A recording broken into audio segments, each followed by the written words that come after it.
સુભાઈ, લગ્ન માત્ર રૂપેશના નથી થતા, સેજલના પણ છે. લગ્નની તારીખ નક્કી કરતા પહેલા અમને પૂછ્યું પણ નહીં. તમે પૂછ્યું પણ નહીં કે અમને ફાવશે કે નહીં ફાવે. અમારી અગવડ સગવડ એ બધું. મોહનભાઈ, આ બધી અગવડ સગવડ, ફાવશે નહીં ફાવશે, આવા બધા ફાલતુ વિચારો કરતા રહીએ ને તો દીકરીના લગ્ન જ ન થાય. બિચારીને ઘરમાં બેસાડવાનો વારો આવશે. પણ પપ્પાજી, મને એવું લાગે છે કે આ બધું થોડી વધારે પડતી ઉતાવળમાં થઈ રહ્યું છે. સેજલ બેટા, હજી પિયરની માયા છૂટતી નથી. હા, પણ માસુક અંકલ, નહીં નહીં નહીં બેટા, આ પણ આવા બધા વિચારો તારા મગજમાંથી ખંખેરી નાખ. અરે સૌથી શરૂઆત પહેલી તો તારે કરવાની છે બધા કામની. હા ને મીરાબેન, તમારે તો હવે દીકરીના આણાની તૈયારી કરવાની. ઘરે રાંદલમાં પણ તેડાવવાના હશે, એટલે આ બધી તૈયારી કરવામાં લાગી જાઓ. હવે સમય નથી, ઊભા નહીં રહો. હા, હવે મારે પણ બહુ કામ છે. અરે હંમેશા આવું જોઈએ. જ્યારે લગ્ન હોય ને એટલે લોકોને એમ જ લાગે કે ભાઈ દીકરીના ઘરવાળાઓને હંમેશા ચિંતા, પણ એવું નથી. અમારે પણ અમારી આવનાર વહુ માટે તૈયારી કરવાની કે નહીં? એના કપડા લત્તા, એના ઘરેણા, એ બધું અમારા સ્ટેટસ પ્રમાણે થવું જોઈએ ને.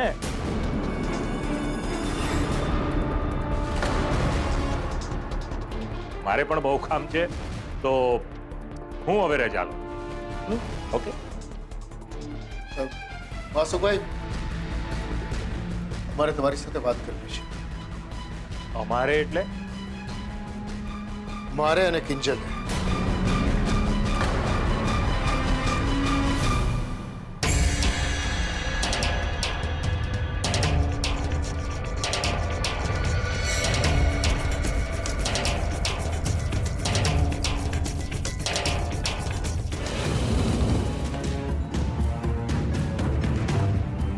મોહનભાઈ, ચલો, શું કેવું છે જલ્દી બોલો. મેં તમને પહેલા જ કહ્યું મારે ઘણા કામ છે. હું સમજુ છું માસુકભાઈ, પણ મને જ ખબર નથી પડતી કે હું વાતની શરૂઆત ક્યાંથી કરું. કિંજલ બેટા, તું જ કહે ને. ચાલ કિંજલ, બોલ જાઉં. નિસંકોચ તારે જે પણ કહેવું હોય ને કહી નાખ. અરે આપણે તો ઘરના કહેવાઈએ. હા, ચાલ બોલ. આ 30 તારીખ સામે તને શું વાંધો છે? વાંધો તો કઈ નથી અંકલ, પણ અમને લાગી રહ્યું છે કે આ બધું જરા વધુ પડતી જલ્દીમાં થઈ રહ્યું છે. કેમ? અરે રૂપેશ અને સેજલની સગાઈને 6 મહિના ઉપર થઈ ગયા છે. અરે હવે તો લોકો પૂછવા માંડ્યા છે કે ભાઈ ખાલી સગાઈ કરીને જ બેસી રહેવાના છો કે હવે વહુને ઘરે લાવવાના પણ છો? અરે કિંશુક, મોહનભાઈ, કિંશુક ત્યાંથી ફોન કરીને મારો જીવ ખાઈ ગયો છે. કાકાના લગ્ન જલ્દી કરાવો, મારે ઇન્ડિયા આવવું છે, તાપીનગર આવવું છે, રોજ ફોન કરે છે મને. તમારી વાત બરાબર છે અંકલ, પણ તમે તો જાણો જ છો ને, છેલ્લા દિવસોમાં અમારા માથે એક પછી એક મુસીબત આવી ગઈ અને નવી દુકાનનો વકરો પણ કંઈ ખાસ નથી. તો એવામાં ધામધૂમથી લગ્ન નહીં થઈ શકે એમ જ ને? બરાબર ને? એ તો મોહનભાઈ, એમ સીધી વાત કરો ને, ત્રેવડ નથી. સાહસ કરવા જઈશું તો તણાઈ જઈશું. અરે એમાં શું શરમાવાનું મોહનભાઈ? અરે આપણે તો ઘરના જ છે. હા, હું કહેજે બેટા. જી અંકલ. Good, very good. ભાઈ તારી આ જ વાત મને ખૂબ ગમે છે. હા, વાહ બેટા વાહ. અને એટલે જ મેં નક્કી કર્યું છે કે આ લગ્ન સાદાઈથી પણ થઈ શકે છે. સાચે જ? હા, કેમ નહીં? અને લગ્નનું તો શું છે કે એકબીજાને હાર પહેરાવ્યા એટલે પત્યું. પછી એ ઘરમાં પહેરાવડા કે મંદિરમાં જઈને. અરે ભાઈ, આપણું ટાર્ગેટ તો બંને પ્રેમી પંખીડાના પ્રણયને પરિણયમાં બદલવાનું છે. ઠીક છે તો ચાલો, હવે તો કોઈને કઈ પ્રોબ્લેમ નથી ને? નહીં તો માસુભાઈ, અમને નથી લાગતું કે અમારાથી 30મી પહોંચી વળાશે.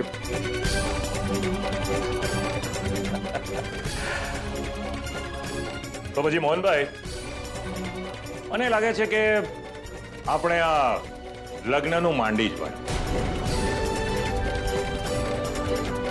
શું છે મોહનભાઈ કે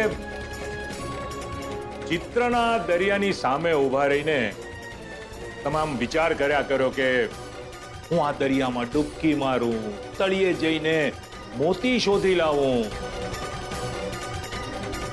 તો ન તો તરતા આવડશે, ન હાથમાં મોતી આવશે. મોહનભાઈ, એના કરતા મારી સલાહ માનો. ભગવાનનું નામ લઈને એકવાર સાચા દરિયામાં ડૂબકી મારી દો, પછી જુઓ દરિયો જાતે તમને કિનારા સુધી મૂકી આવશે. એટલે આ તારીખમાં ફેરબદલ કરવાનો તો કોઈ પ્રશ્ન ઉભો નથી થતો મોહનભાઈ.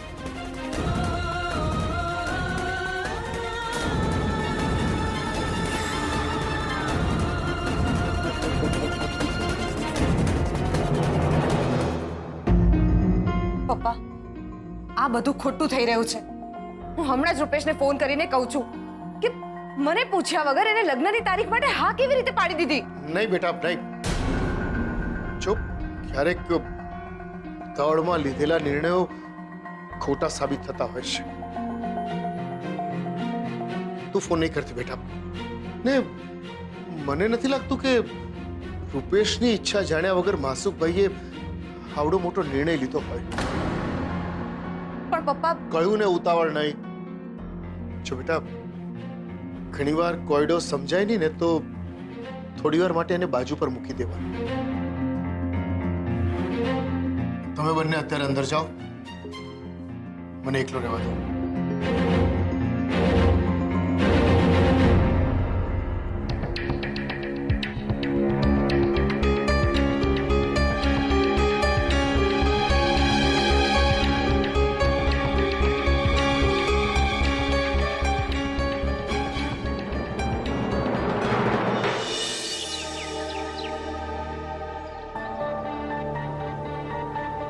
આપનું નામ મોહન ભટ્ટ છે? Thank you so much. ના ના, તું હશે.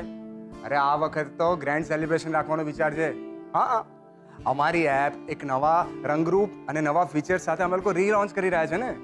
હા, પણ સાચું કહું સર તમને, આ કોંગ્રેચ્યુલેશન્સનો હકદાર હું એકલો નથી. આમાં મારો મિત્ર ઉત્કર્ષ છે ને, એને પણ એટલી જ મહેનત કરી હતી. ઇનફેક્ટ એ તો આજે પણ એટલી જ મહેનત કરી રહ્યો છે. હા, તો મારે એને તો જણાવવું જ પડશે ને. હા હા, કેમ નહીં, પૂરેપૂરો ઉત્કર્ષનો હક છે આ મોમેન્ટ પર. હા, ઓકે, ચલો બાય.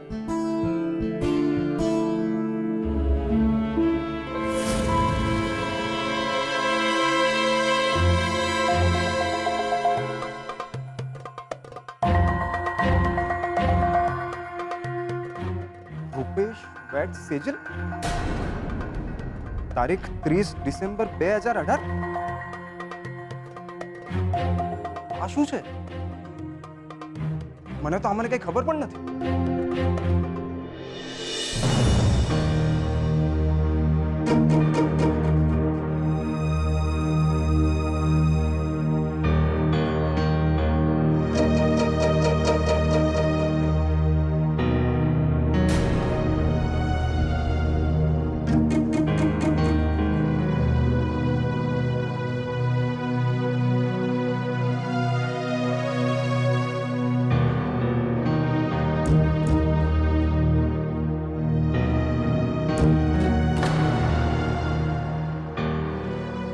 પપ્પા, આ તો આખું નવવધુનો શણગાર મોકલાવ્યો છે રૂપેશે. તમે કહેતા હો તો હું એને ફોન કરી જોઉં. મારે કંકોત્રી વિશે પણ એની સાથે વાત કરવાની છે.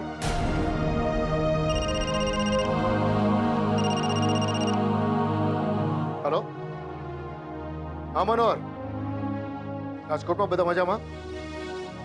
જી જી. શું કહ્યું? સેજલના લગ્ન? તને કેવી રીતે ખબર પડી? કાર્ડ મળ્યું? નહીં ભાઈ, જો હમણાં એવી કોઈ ઉતાવળ કરવાની નથી. હા, નહીં લાડકા લાડુ લાવવાના છે ને ત્યારે હું કહીશ તને. હા, તો ઘર આંગણે રોકું? જો ભાઈ તું ફોન મૂક, અત્યારે મારે બીજા ઘણા ફોન કરવાના બાકી છે. હા, રાજકોટ વાળા મનહર કાકાનો ફોન હતો. એમને ક્યાંથી ખબર કે સેજલના લગ્ન? કંચનભાઈ કલકત્તા? હા બોલો ભાઈ, કેમ છો? ઘણા દિવસે યાદ કર્યો કાકાને. શું એમ? હોય તમે સીધું અને સાચું બોલશો ને તો ગમશે. શું કહ્યું? સેજલના લગ્ન 20મી? નહીં, એવી કોઈ હમણાં ઉતાવળ નથી. નહીં ફોઈ, જો લગ્નનું નક્કી થશે ને એટલે હું જાતે આવીશ તમને લેવા માટે કલકત્તા. હા, પછી તમારે ગુજરાતમાં રોકાવું એટલું રોકાજો. જી નહીં ફોઈ, હમણાં આવવાનું નથી. હા, અરે બસ સોગંદ શું આપો છો તમે ફોઈ? જય શ્રી કૃષ્ણ ફોઈબા, હું કિંજલ બોલું છું. તમને ભલે ને આમંત્રણ અને સેજલના લગ્નની તારીખ મળી ગઈ હોય, પણ અમારા તરફથી હજી બધું વિચારણા હેઠળ છે. એટલે છે ને જેવી તારીખ ને બધું ફિક્સ થઈ જશે ને એટલે તમને જણાવી દઈશું. ઓકે? ત્યાં સુધી આવવાની કોઈ ગરજ નથી. ચલ, આ રીતે વાત કરે એમની સાથે. તો શું કરું? હા, આપણને અહીંયા હજી સુધી કઈ ખબર નથી અને લોકો છે કે આજે આવું કાલે આવું કરવા લાગ્યા છે, તો કોઈકને તો કડવું બનવું પડશે ને. હા પપ્પા, પપ્પાજી આવીને જ્યારે લગ્ન વિશે વાત કરી ત્યારે તમે મને ફોન કરતા એવું કહીને અટકાવી કે રૂપેશને તો આ વિશે ખબર જ હશે. પણ પપ્પા, હવે પાણી માથા પરથી જઈ રહ્યું છે. આપણે બોલવું જ પડશે, નહીં તો લોકો આવીને આપણા ઘરે ધામા નાખશે. કહું છું, સેજલની વાત બરાબર છે. આપણે રૂપેશ કુમાર સાથે વાત કરવી જ જોઈએ. એક મિનિટ, એક તો આ રૂપેશ ફોન ઉપાડે ને તો હું એક નાળિયેર વધેરું. હા સેજલ બોલ. શું બોલ રૂપેશ? મને એમ કે સવારમાં આ ચાંદલો અને ચૂંદડી મોકલવાની શી જરૂર હતી? શું?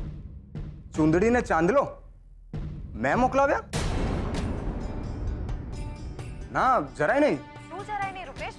હજી ગઈકાલે તો પપ્પાજી લગ્ન માટે વાત કરવા માટે આવ્યા હતા અને રાતોરાત કંકોત્રી છપાઈ પણ ગઈ અને સગા સંબંધીઓને ત્યાં પહોંચી પણ ગઈ. ના સેજલ, આ બધું ખોટું છે. ઇનફેક્ટ હું પણ તને આ જ વાત કરવાનો હતો કે મેં પણ હમણાં જ જોઈ આપણા લગ્નની કંકોત્રી. આ તો સારું હતું કે ટેબલ પર હતી અને મારું ધ્યાન ગયું. અધરવાઇઝ મારા પપ્પાએ આના વિશે કંઈ જણાવ્યું નથી મને. એ કેવી રીતે બની શકે રૂપેશ? હજી ગઈકાલે તો પપ્પાજી અમારા ઘરે આવીને ગયા. એટલે તું હવે પપ્પાજી સાથે જઈને વાત કર. રૂપેશ, આખા ગામમાં દાવા નળની જેમ આપણા લગ્નની 30 તારીખ વહેતી થઈ ગઈ છે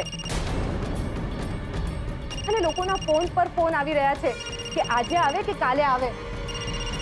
બધાને જવાબ આપવા અઘરા થઈ રહ્યા છે પપ્પા માટે. જો હા પાડે તો લોકો ઘરે આવીને બેસી જાય અને જો ના પાડે તો રિસાઈને બેસી જાય. પ્રસંગના સમયે શું કરવાનું હવે તું જ કે. સેજલ, હું સમજુ છું તારી વાત, પણ હું સાચું કહું છું, આ વિશે મને કંઈ જ નથી ખબર. સાંભળ, મારી વાત સાંભળ. હું ત્યાં તારા ઘરે આવું છું પપ્પાને સમજાવવા માટે. ત્યાં સુધી પ્લીઝ તું તારા પપ્પાનું ધ્યાન રાખ. હા ઠીક છે, ચાલ બાય.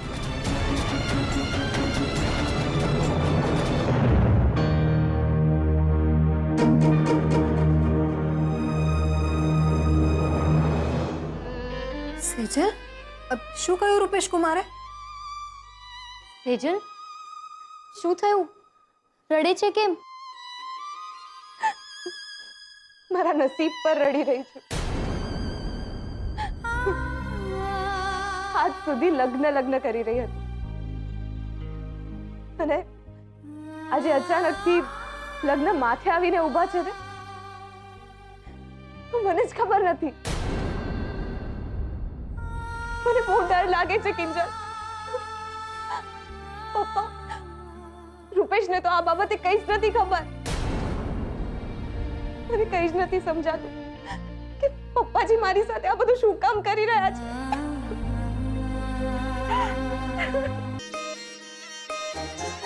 ઓ બા, ઓ આ શું ઓલા પપ્પાની આ દુકાળમાંથી આવ્યા હો ને એમ શું આમ કે ને એમ ગપા ગપ ખાધે રાખો છો.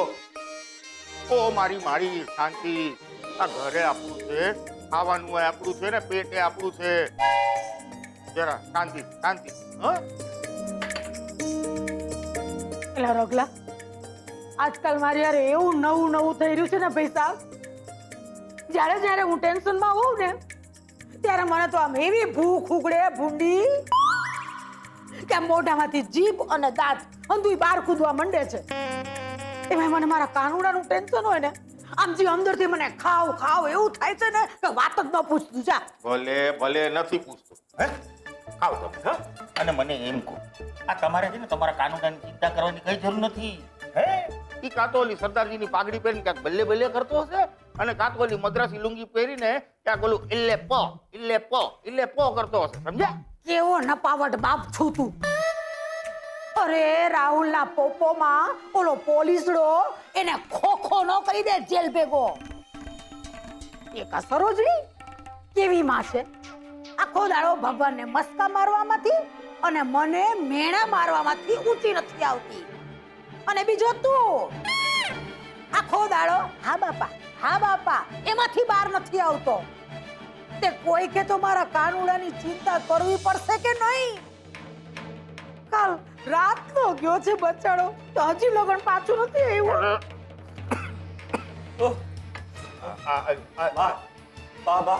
પંખો કરો ને પપ્પા. મારા માટે ઠંડુ પાણી લેવો ને, કમ સે કમ 2 ગ્લાસ લાવજો. 2 ગ્લાસ બેટા વધારે લે આવું. અને હા તને ફ્રીજનું ચાલશે કે પછી આખો હિમાલય પર્વત ઉપાડીને લે આવું? ન લો યા. એ હનુમાન તું પ્રેને કાનુડા તું ક્યાં ગયો તો દીકરા? તને ખબર નથી પડતી? આજો તારા દાદીનું હયું હાવ બેહી ગયું. હા હો. અને જીભનો સ્વાદ છે ને આમ અચાનક ઉપડી ગયો તો એટલે ગપાગપ. અરે બા, એવી ખબર છે ને મારી પાસે કે તમારા લોકોનો મૂડ બદલાઈ જશે. લો આ જુઓ. કંકોર. મારે ક્યાંય જમવા બમવા ને જવો. જાઓ તમે બધા. અરે બાપ, જરા નજર તો રાખો કંકોત્રી પર.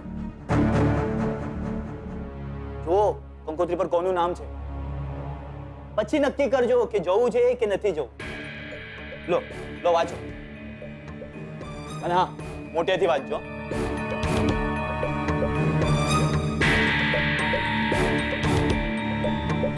રૂપેશ સેજલ 30 ડિસેમ્બર 2018. મારી આવો. જોવા દો. હા તો એ બા આ તો અંચાઈ કહેવાય. તમને બધી ખબર હતી તો તમારે અમને નહીં કહેવાનું? હે આવું કરે? પેલા ચૂપ રે ને પાવટ. અહીંયા પંડને ખબર હોવી જોઈએ કે નહીં? કીધું નહીં વાડી નો. લાવ કાનુડા, આ તને કોણે નોતરું આવેલું બેટા? અરે બા, નોતરું મેચ છપાવ્યું છે. આખી રાત એમાં તો બિઝી હતો. હા, પહેલા મેં કંકોત્રી છપાવી, પછી બધા સગાવાળાને ત્યાં પહોંચતી કરી. એટલે તો ક્યારનો કરું છું કે પંખો, પાણી. ઓ પપ્પા, પાણી લેવો ને. પાણી? અરે કેતો નથી દીકરા, લે હું તને હવા નાખું બેટા. ઓ બધા પાણી લે આવ. હા બેટા તને કોણે કીધું તું હરખ પદુડો થવાનું? પપ્પા. હે ના પ્રભુએ. અરે વાહ કેવું પડે હો. હવે તો ઘરમાં રોજ ધનજીભાઈ અને માં લક્ષ્મી. વાહ કાનુડા વાહ. હા બા સાચું જ કે છે. આ જ ચાન્સ છે પ્રભુ પાસે જઈ ને મદદના નામ પર વધુ પૈસા ખંખેરવાનો. એમ પણ મને ખાલી નામનો 25 કરોડનો ભાગીદાર બનાવીને બેસાડી દીધો છે ને ઉપરથી મોલની દુકાનોનું કામ પણ હાથમાંથી લઈ લીધું છે.